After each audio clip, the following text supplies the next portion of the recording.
আসসালামু আলাইকুম, স্বাগত জানাচ্ছি আরটিভির দুপুরের সংবাদে। আপনাদের সঙ্গে রয়েছি আমি হাবিবা আফরোজ। শুরুতেই জানিয়ে দেব মার্কেন্টাইল ব্যাংক সংবাদ শিরোনামগুলো। অবাধ, সুষ্ঠু, গ্রহণযোগ্য নির্বাচনের বাধা নিশ্চিহ্ন করে নিরপেক্ষ নির্বাচনের স্থায়ী ব্যবস্থা করাই অন্তর্বর্তী সরকারের প্রধান চ্যালেঞ্জ বলে মনে করেন নির্বাচন বিশেষজ্ঞরা। বিতর্কের সীমা ছাড়িয়ে প্রতিদ্বন্দ্বিতাপূর্ণ নির্বাচন ব্যবস্থা নিশ্চিতে প্রধান উপদেষ্টার কমিশন গঠনের প্রস্তাব আশার আলো দেখাচ্ছে তাদের।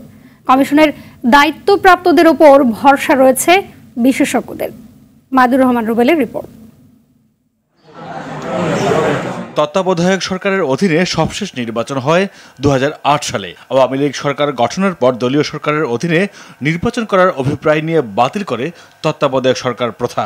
সেই তত্ত্বাবধায়ক সরকার ফিরিয়ে আনতে মাঠে আন্দোলন করলেও শেষ অবধি হালে পানি পায়নি বিএনপি। দাবি আদায় না হওয়ায় 2014 সালের নির্বাচনেই অংশ নেয়নি দেশের অন্যতম বড় রাজনৈতিক দল বিএনপি। বন্ধ হয় অংশগ্রহণমূলক নির্বাচনের পথ। আর সেই থেকেই বিতর্কের শুরু। 2018 কিংবা 24-এ একতরফা নির্বাচন করে প্রশ্নবিদ্ধ হয় পুরো নির্বাচনী ব্যবস্থা। স্বৈরাচার হাসিনা সরকার পতনের পর অন্তর্বর্তী সরকার প্রধান ডক্টর ইউনূস সংস্কারের জন্য নির্বাচন কমিশন সহ 6টি কমিশন গঠনের প্রস্তাবনা তুলে ধরেন। নির্বাচন কমিশন সহ অন্যান্য প্রতিষ্ঠানগুলোর সংস্কারের কথা আমরা ভাবছি। নির্বাচন সুষ্ঠু ও নিরপেক্ষ করতে বাধা চিহ্নিত করে স্থায়ী সমাধানের পথ বের করাই অন্তর্বর্তীকালীন সরকারের প্রধান চ্যালেঞ্জ বলে মনে করেন এই নির্বাচন বিশেষজ্ঞ। পৃথিবীর অনেক দেশ আছে যেখানে আউটগোয়িং সরকারি ক্ষমতায় থাকে নির্বাচনের সময়, অর্থাৎ তাদেরকে ক্ষমতাহীন করে ফেলা হয় এবং তখন ইলেকশন কমিশন ডিফ্যাক্টো সরকারের ভূমিকা অবতীর্ণ হয় এবং তারা সব কিছু নিয়ন্ত্রণ করে। নির্বাচনের যে প্রশাসন যন্ত্র, তাদের উপরে নির্বাচন কমিশনের পূর্ণ নিয়ন্ত্রণ থাকার একটা মেকানিজম, আইন এবং প্রাতিষ্ঠানিক যেভাবে বলেন এখন এটা প্রতিষ্ঠা করতে হবে। কমিশনের দায়িত্ব যাদের কাঁধে দেয়া হয়েছে তাদের উপর আস্থা রাখা যায় বলে মনে করেন নির্বাচনী বিশ্লেষক কাজী মারুফুল ইসলাম। কমিশন তৈরি করে সুন্দর একটা রিপোর্ট তৈরি করাটাই শেষ কাজ না। মূল কাজটা হচ্ছে যে কমিশনের যে পরামর্শগুলো আছে সেগুলোর পূর্ণাঙ্গ বাস্তবায়ন। আমরা বর্তমান সরকারকে দেখছি যে তার আগ্রহ আছে। যদি আমরা বাস্তবায়ন করতে সক্ষম হই তাহলে আপনি একটি নির্বাচন, সুষ্ঠু নির্বাচন আশা করা যেতে পারে। নাগরিক সমাজ, রাজনৈতিক দল, নাগরিকরা এদের সকলের সহযোগিতা যদি থাকে একটা নিরপেক্ষ নির্বাচন করা কঠিন কাজ না। নির্বাচন বিশেষজ্ঞ অধ্যাপক আব্দুল আলিম মনে করেন নির্বাচন কমিশন ও সুষ্ঠু নির্বাচনের সাথে জড়িত দেশের গণতন্ত্র। বাংলাদেশে যতগুলো নির্বাচন হয়েছে, তত্ত্বাবধায়ক সরকারের অধীনে যে নির্বাচনগুলো হয়েছে সেগুলোর গ্রহণযোগ্যতা নিয়ে কোনো প্রশ্ন নাই। পক্ষান্তরে দলীয় সরকারের অধীনে নির্বাচনগুলো সেগুলো সবগুলো নিয়েই বিতর্ক আছে এবং কোনোটা নিয়ে সিরিয়াস বিতর্ক আছে। আপনি যদি একটা ভালো নির্বাচন করতে যান তাহলে নির্বাচন কমিশন একা পারবে না। আইন শৃঙ্খলা রক্ষাকারী বাহিনী, জনপ্রশাসন, আপনি তাদেরকে যদি নিউট্রাল করতে না পারেন তাহলে কোনোদিনই বাংলাদেশে সুষ্ঠু নির্বাচন সম্ভব না। কোনো সরকারই যেন নির্বাচনকে আর প্রশ্নবিদ্ধ করতে না পারে সেজন্য স্থায়ী পদক্ষেপ নিতে অন্তর্বর্তীকালীন সরকারের প্রতি আহ্বান জানান এই দুই বিশেষজ্ঞ। কোন পদক্ষেপগুলো নিতে পারে? মাইদুর রহমান রুবেল, আরটিভি, ঢাকা। দেশ স্বৈরাচার মুক্ত হলেও ষড়যন্ত্র থেমে নেই। স্বৈরাচারের দোসররা উস্কানি দিয়ে বিভিন্ন খাতকে অস্থির করে তুলছে, এমন মন্তব্য করেছেন বিএনপির স্থায়ী কমিটির সদস্য বেগম সেলিমা রহমান। দুপুরে জাতীয় প্রেস ক্লাবে জিয়া প্রজন্ম দলের আলোচনা সভায় তিনি এই মন্তব্য করেন। আরেক অনুষ্ঠানে বিএনপি চেয়ারপারসনের উপদেষ্টা জয়নুল আবেদিন ফারুক বলেন, শেখ হাসিনাকে দেশে ফিরিয়ে এনে 16 বছরের গুম খুনের বিচার করতে হবে। খান আলমিনের রিপোর্টে বিস্তারিত। বৈষম্য বিরোধী ছাত্র আন্দোলনের নিহতদের পরিবারকে আর্থিক সহায়তা দিতে জিয়া প্রজন্ম দলের এই আলোচনা সভা। এতে অংশ নিয়ে বিএনপির স্থায়ী কমিটির সদস্য বেগম সেলিমা রহমান অভিযোগ করেন, দেশ স্বৈরাচার মুক্ত হলেও তাদের ষড়যন্ত্র থেমে নেই। রাজপথে থেকে সব ষড়যন্ত্র মোকাবেলা করা হবে। আমরা স্বাধীনতা পেয়েছি কিন্তু আমাদের আন্দোলন চলছে, কারণ এখনো স্বৈরাচাররা তারা কিন্তু চুপচাপ নেই। আপনারা দেখেছেন বিভিন্ন জায়গায় বিশৃঙ্খলা হচ্ছে, আপনারা দেখেছেন শ্রমিক সন্তোষ, আপনারা দেখেছেন বিভিন্ন জায়গায় ঘেরাও কর্মসূচি। এর মধ্যে অনেকগুলোই আছে যারা অতীতের আওয়ামী লীগ করে, তারা তাদের উস্কানিতে এবং দুর্বৃত্ত যাদের হাতে অস্ত্র আছে, যে অস্ত্র তোলার জন্য আজকে যৌথ বাহিনী নেমেছে, সেই অস্ত্রের ঝনঝনা দিয়ে এখনো তারা চেষ্টা করছে। এদিকে জাতীয় প্রেস ক্লাবের সামনে বেগম খালেদা জিয়া ও তারেক রহমানের মিথ্যা মামলা প্রত্যাহারের দাবিতে অবস্থান কর্মসূচি পালন করে জিয়াউর রহমান সমাজ কল্যাণ ফোরাম। অনুষ্ঠানে বিএনপি চেয়ারপারসনের উপদেষ্টা জয়নুল আবদিন ফারুক বলেন, গুম খুন হত্যার রাজনীতি করেছে বলেই স্বৈরাচার শেখ হাসিনা দেশ ছেড়ে পালিয়েছে, তাকে ফিরিয়ে এনে বিচারের মুখোমুখি করতে হবে। কেন পালালেন? এই জন্য আপনি ছিলেন চোর, আপনি ছিলেন ডাকাত, আপনি ছিলেন গণতন্ত্র হত্যাকারী, আপনি ছিলেন ইলিয়াস আলীকে গুম করা, আপনি ছিলেন চৌধুরী আলমের গুম করা, আপনি ছিলেন আমার নেত্রী বেগম জিয়ার বিরুদ্ধে বিনা কারণে মামলার হুকুমদাতা। শেখ হাসিনার হত্যার রাজনীতির সহযোগী পুলিশ কর্মকর্তা হারুন বিপ্লব মেহেদীদের দ্রুত গ্রেপ্তার চান তিনি। যে হারুন বিএনপি অফিসকে তছনছ করে দিয়েছে। খান আলামিন, RTV, ঢাকা। বৈষম্য বিরোধী ছাত্র আন্দোলনের সময় যাত্রাবাড়িতে ছাত্র জনতার উপর হামলার ঘটনায় অভিযুক্ত লিটন আকন্তকে 2 সহযোগী সহ গ্রেপ্তার করা হয়েছে। বৃহস্পতিবার রাত 2টার দিকে র‍্যাব 3-এর একটি দল রাজধানীর যাত্রাবাড়ি থেকে তাদের গ্রেপ্তার করে। এই সময় তাদের কাছ থেকে দেশীয় অস্ত্র, মাদকদ্রব্য ও গান পাউডার জব্দ করা হয়। অন্যদিকে ছাত্র জনতার গণঅভ্যুত্থানের সরকার পতনের দিন আশুলিয়ায় লাশ পোড়ানোর ঘটনায় সম্পৃক্ত পুলিশের ইন্সপেক্টর আরাফাত হোসেনকে রাজধানীর আফতাবনগর থেকে গ্রেপ্তার করেছে র‍্যাব। র‍্যাবের লিগ্যাল অ্যান্ড মিডিয়া উইংয়ের পরিচালক লেফটেন্যান্ট কর্নেল মুনিন ফেরদৌস এই তথ্য জানান। এদিকে ঝিনাইদহ সদর এলাকায় হামলা, ভাঙচুর ও অগ্নিসংযোগের ঘটনায় সাবেক সংসদ সদস্য নায়েব আলী জোয়ারদারকে আরাপপুর বাস স্ট্যান্ড থেকে গ্রেপ্তার করেছে র‍্যাব। এদিকে ছাত্র জনতার আন্দোলনের সহিংসতার ঘটনায় মানবাধিকার লঙ্ঘিত হয়েছে এমন বিষয়ে তদন্ত শুরু করবে জাতিসংঘের ফ্যাক্ট ফাইন্ডিং দল। আগামীকাল শনিবার থেকেই তারা কাজ শুরু করবে। অন্তর্বর্তী সরকারের আমন্ত্রণে দলটি কাজ করবে এবং তাদের পূর্ণ সহযোগিতা দেবে সরকার। জাতিসংঘ দলে টেকনিক্যাল, ফরেনসিক ও আইন সহ বিভিন্ন বিষয়ে বিশেষজ্ঞ থাকবে। বাংলাদেশে যেহেতু এই প্রথম ঘটনা, তাই সতর্কতার সঙ্গে কাজ করবেন তারা। ছাত্র জনতার আন্দোলনে 8 শতাধিক ব্যক্তি নিহত এবং সহস্রাধিক আহত হয়েছে। আইনশৃঙ্খলা ও আওয়ামী লীগ সমর্থিত বাহিনীর হাতে নির্যাতিত হয়েছে সাধারণ মানুষ, এমনকি ঘরে থাকা শিশুও গুলিতে মারা গেছে। এখনো হাসপাতালে কাতরাচ্ছেন স্বৈরাচার বিরোধী আন্দোলনে আহতরা।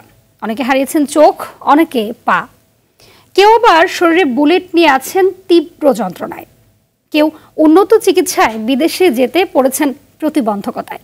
রাজধানীর BSMMU হাসপাতালে ভর্তি থাকা আহতদের বিস্তারিত জানাচ্ছেন আশিকুল আলম। স্বৈরাচার বিরোধী আন্দোলনে এভাবেই ছাত্র জনতার উপর নির্বিচারে গুলি চালায় আইনশৃঙ্খলা রক্ষাকারী বাহিনীর সদস্যরা। সঙ্গে যোগ দেয় আওয়ামী সরকারের সমর্থক, ছাত্রলীগ, যুবলীগ, আওয়ামী লীগের নেতাকর্মীরা।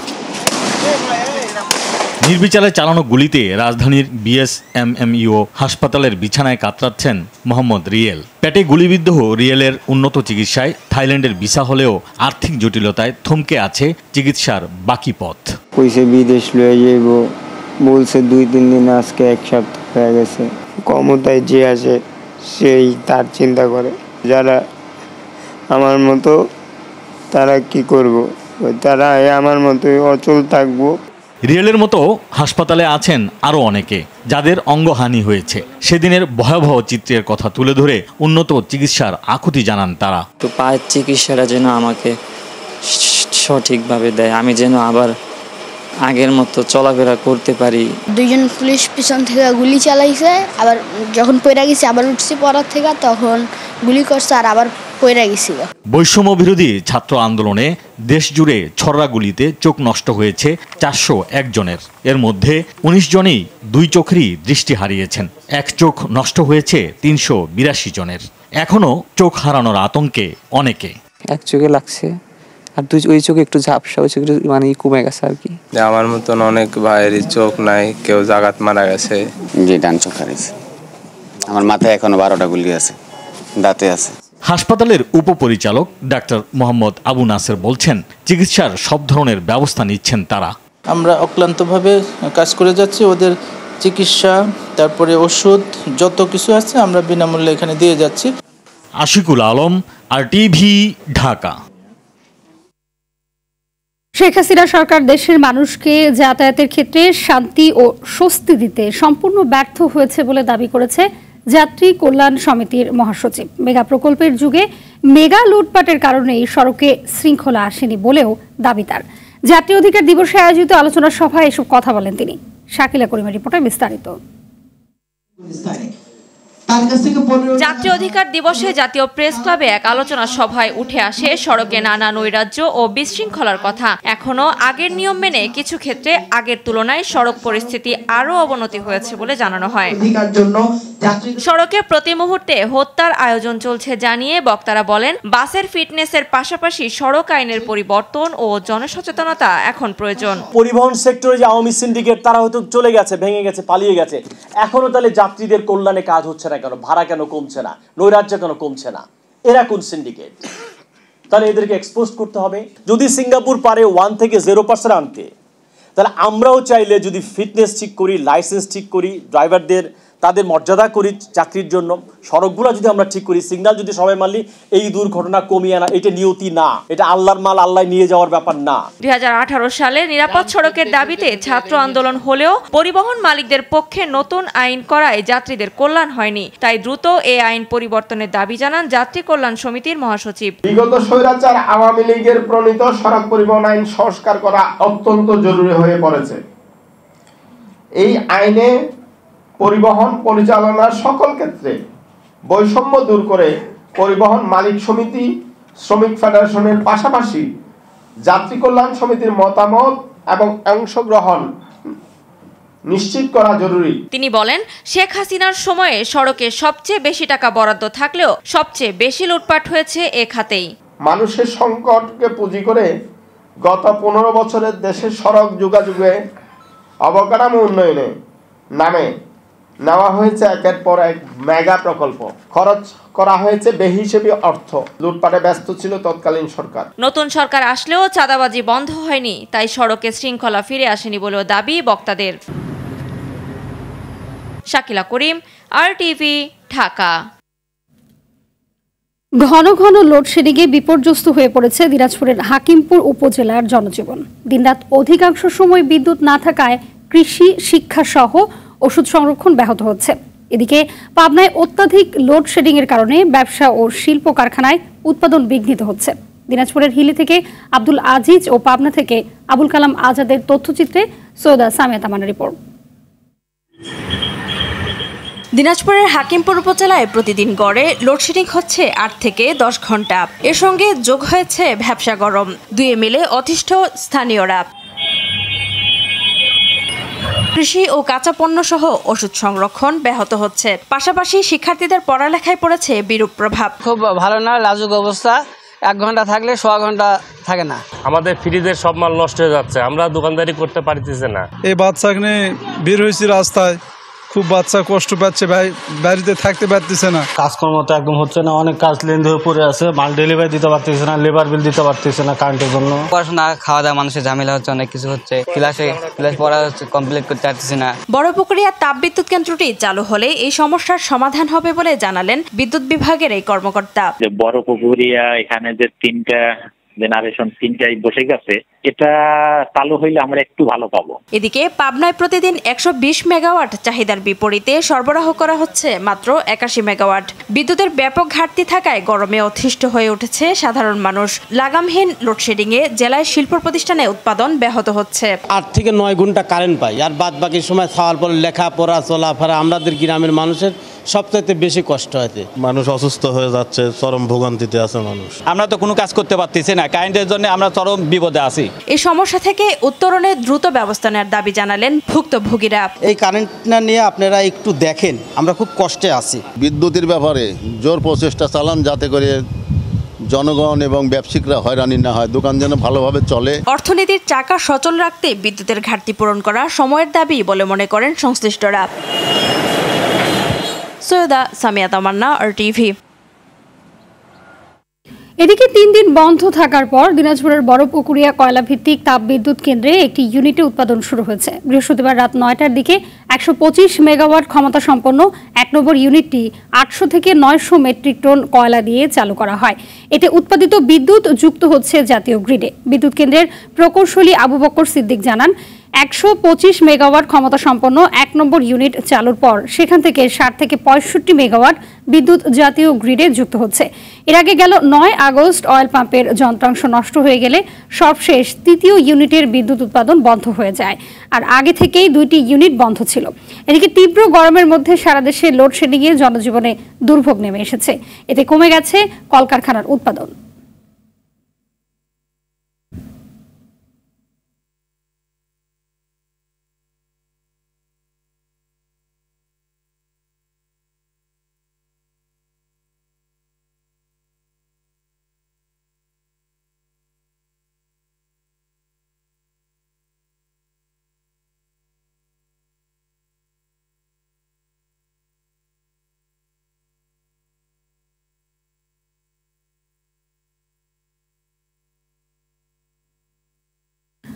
শেখ হাসিনা সরকারের পতনের পর নিত্যপণ্যের দাম বেশ খানিকটা কমলেও কিছু পণ্যের দাম ফের বাড়তে শুরু করেছে। 5 থেকে 10 টাকা বেড়ে প্রতি ডজন ডিম বিক্রি হচ্ছে 150 থেকে 155 টাকায়। 150 থেকে 200 টাকা বেড়ে কেজি প্রতি ইলিশ বিক্রি হচ্ছে 1800 টাকায়। তবে দাম কমেছে আলু, পেঁয়াজ ও সবজির। সেলিম মালিকের রিপোর্টে বিস্তারিত। ছাত্র জনতার বিপ্লবে আওয়ামী লীগ সরকারের পতনের পর হুহু করে কমে নিত্যপণ্যের দাম। বাজার তদারকিতে তৎপর ছিল শিক্ষার্থীরাও। বন্ধ ছিল চাঁদাবাজি। পরিসংখ্যান ব্যুরোর তথ্যে জুলাই তুলনায় আগস্টে মূল্যস্ফীতি কমেছে 1.17%। তবে 1 মাসের ব্যবধানে ফের বেড়েছে কিছু পণ্যের দাম। গেল মাসে 10 থেকে 15 টাকা কমে 145 টাকায় নেমেছিল প্রতি ডজন ডিম। তবে কয়েকদিনে ফের বেড়েছে 10 টাকা। ভারত থেকে প্রায় 2.5 লাখ পিস ডিম আমদানির পরও বাজারে নেই কোনো প্রভাব। লাল ডিম গত সপ্তাহে ছিল 150 টাকা, সাদা ডিম ছিল 145 টাকা, 48 টাকা। আর এই সপ্তাহে হয়েছে 155 টাকা লাল ডিম, সাদা ডিম হয়েছে 150 টাকা। ভারতে গাড়ি ভর্তি যে মাল আসতো এখন অত মাল আসে না, মালের সংখ্যা কম। বেশ চড়া মাছের দাম। নতুন করে 150 থেকে 200 টাকা বেড়েছে ইলিশে। কেজি 150 গ্রামেরটা 1800 টাকা কেজি থেকে 1750 থেকে 1800 টাকা। দেশি ভাই মাছ 1200 টাকা করে। রুই মাছ আছে 400 রেডি 500 টাকা কেজি। এদিকে 5 থেকে 10 টাকা কমেছে আলু ও পেঁয়াজের দর। ইন্ডিয়ান আসছে, পাকিস্তান আসছে, আর আরো কোন রাতে পেঁয়াজ আসছে। তো পেঁয়াজ পাবনাটা চলছে 110 আর ফরিদপুরে 105। নতুন করে বাড়ার পর দাম কমতির দিকে সবজির। করলার কেজি আছে 50 টাকা, 40 টাকা কেজি, উস্তা 50 থেকে 40 টাকা। সিমা ছিল গত সপ্তাহে আপনার 200 টাকা কেজি, সপ্তাহে 150 টাকা 140 টাকা বিক্রি করা যেতেছে। পেঁপের কেজি আছে 20 টাকা, চিচিং আছে 40 টাকা, পটল আছে 30 টাকা। বেশ খানিকটা কমেছে জিরা ও এলাচের দামও। জিরা তো মাঝখানে প্রায় আপনার 750 টাকা, 760, 70, 80 টাকা হয়ে গেছে। এখন আর আস্তে আস্তে আলাদা দাম কিছু কমছে, এখন 655, 60 টাকা। আর এলাচের যেটা আপনার বড়টা ছিল প্রায় 4200, তারপর 4000, এখন সেটা 3700-3600 এর মধ্যে আসছে। বাজারে প্রতি কেজি গরুর মাংস বিক্রি হচ্ছে 750 টাকায় আর খাসির মাংস 1100। সেলিম মালিক, RTV, ঢাকা। 3 দিন বন্ধ থাকার পর দিনাজপুরের বড়পুকুরিয়া কয়লা ভিত্তিক তাপ বিদ্যুৎ কেন্দ্রের একটি ইউনিটের উৎপাদন শুরু হয়েছে। বৃহস্পতিবার রাত 9টার দিকে 125 মেগাওয়াট ক্ষমতা সম্পন্ন 1 নম্বর ইউনিটটি 800 থেকে 900 মেট্রিক টন কয়লা দিয়ে চালু করা হয়। দর্শক, লোডশেডিং এর বিষয়ে জানাতে লক্ষ্মীপুর থেকে সরাসরি যুক্ত হচ্ছেন সহকর্মী পলাশ সাহা। পলাশ জানাবেন যে লোডশেডিং এর কারণে জনজীবনে কি ধরনের প্রভাব বিস্তার করছে?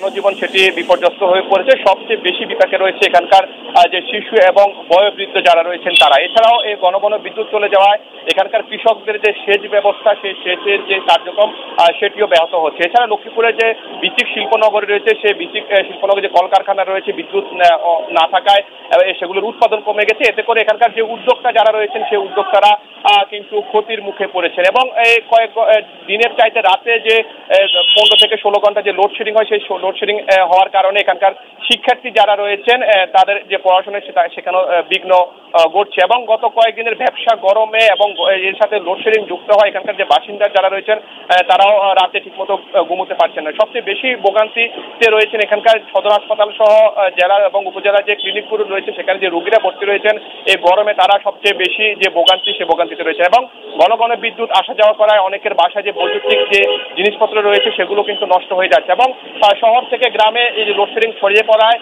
যে ব্যবসায়ী যারা রয়েছেন তাদের ব্যবসাও তারা করতে পারছেন না, ক্রেতা যারা রয়েছেন তারা ফিরে যাচ্ছেন। এতে করে ব্যবসার যে অচল অবস্থা সেটি তৈরি হয়েছে। তবে আমি লক্ষ্মীপুরের যে পিডিবি যে নির্বাহী প্রকৌশলী রয়েছেন, আমি তার সাথে কথা বলেছি। তিনি আমাকে জানিয়েছেন যে বড় পুকুরে যে তাপ বিদ্যুৎ কেন্দ্র রয়েছে সেটি বন্ধ হয়ে যাওয়া এবং যে জ্বালানি সংকট রয়েছে সেই জ্বালানি সংকটের কারণে লোডশেডিং এর পরিমাণ বেড়ে গেছে। অচিরে এই সমস্যা দূর হবে বলে তিনি আমাকে জানিয়েছেন। হাবিবা, কক্সবাজার সদর ও উখিয়ায় পাহাড় ধসে 6 জনের মৃত্যু হয়েছে। রাতে সদরের ঝিলমঝাড় দক্ষিণ ডিককুলে এলাকায় পাহাড় ধসে একই পরিবারের 3 জনের মৃত্যু হয়েছে। স্বজনরা জানায় রাত 2টার দিকে ভারী বৃষ্টি চলাকালীন মিজান নামের একজনের বাড়ির দিক থেকে পাহাড় ধসের বিকট শব্দ শোনা যায়। পরে সেখানে গিয়ে তারা দেখেন সপরিবারে মাটি চাপা পড়েছেন মিজান। তাৎক্ষণিকভাবে মিজানকে উদ্ধার করা হয়। পরে দমকল বাহিনীর সহযোগিতায় মিজানের স্ত্রী ও 2 শিশু মেয়ের মরদেহ উদ্ধার করা হয়। এদিকে ভারী বর্ষণে উখিয়া 14 নম্বর হাকিমপাড়া রোহিঙ্গা ক্যাম্পে পাহাড় ধসে 3টি ঘর বিধ্বস্ত হয়েছে। এতে একই পরিবারের 3 জন নিহত হয়েছে। বিধ্বস্ত ঘরবাড়িতে এখনও উদ্ধার তৎপরতা চালিয়ে যাচ্ছে স্বেচ্ছাসেবকরা। জাতিগত সহিংসতা ও বিক্ষোভের জেরে ভারতের মণিপুরে এখনও কাটেনি আতঙ্ক। বিরাজ করছে থমথমে পরিস্থিতি। 3 দিন পর ব্রডব্যান্ড ইন্টারনেট পরিষেবা ফের চালু হলেও এখনও বন্ধ রয়েছে মোবাইল ডেটা, জারি রয়েছে কারফিউ। সংবাদ মাধ্যম এনডিটিভি এই তথ্য জানিয়েছে। মণিপুরের সংখ্যাগরিষ্ঠ হিন্দু মেইতি সম্প্রদায় ও খ্রিস্টান কুকি সম্প্রদায়ের মধ্যে 1 বছরেরও বেশি সময় ধরে থেমে থেমে সংঘর্ষের ঘটনা ঘটছে। এর ধারাবাহিকতায় গেল সপ্তাহে 2 সম্প্রদায়ের মধ্যে নতুন করে সংঘাত শুরু হয়। নতুন এই সংঘাতে অন্তত 11 জন প্রাণ হারিয়েছে। এবারে প্রথম জাতিগত সহিংসতায় ড্রোন ও রকেট হামলায় কেঁপে উঠেছে ভারত। সহিংসতা থামানোর দাবি নিয়ে পথে নামে শিক্ষার্থীরা, কিন্তু শিক্ষার্থীদের বিক্ষোভও রূপ নেয় সহিংসতায়। পাকিস্তানের মাটিতে হবে আইসিসি চ্যাম্পিয়ন্স ট্রফির আসর, এমনটি ঘোষণা দিয়েছেন বিশ্ব ক্রিকেটের নিয়ন্ত্রক সংস্থা আইসিসি প্রধান নির্বাহী জিওফ অ্যালারডাইস। যদিও ভারতের আপত্তির কারণে এই টুর্নামেন্টটি নিয়ে ধোঁয়াশা তৈরি হয়েছিল। আগামী অক্টোবর-নভেম্বরে সংযুক্ত আরব আমিরাতের মাটিতে অনুষ্ঠিত হবে আইসিসি নারী টি-20 বিশ্বকাপ। এর আগে দুবাইয়ে আইসিসির এক ব্রিফিং প্রশ্নের জবাবে প্রধান নির্বাহী জানান, আসরে অংশ নেওয়ার সবগুলো দল জানিয়েছে তারা পাকিস্তানে যেতে আগ্রহী। এ ব্যাপারে সবগুলো দলই আইসিসিকে আশ্বস্ত করেছে। সব মিলিয়ে পাকিস্তানের মাটিতে চ্যাম্পিয়ন্স ট্রফির সফল আসরের প্রত্যাশায় আছে আইসিসি। এবারে চ্যাম্পিয়ন্স ট্রফিতে ভারত, অস্ট্রেলিয়া, বাংলাদেশ সহ অংশ নিচ্ছে মোট 8টি দল। তবে এবারের আসরে খেলা হচ্ছে না শ্রীলঙ্কা ও ওয়েস্ট ইন্ডিজের। দুপুরের সংবাদ এই পর্যন্তই। সবশেষ সংবাদ জানতে যে কোনো মোবাইল ফোন থেকে 2414 ডায়াল করুন। জেলা সংবাদ বিকেল 5:45টায় দেখার আমন্ত্রণ রইল। ধন্যবাদ সবাইকে।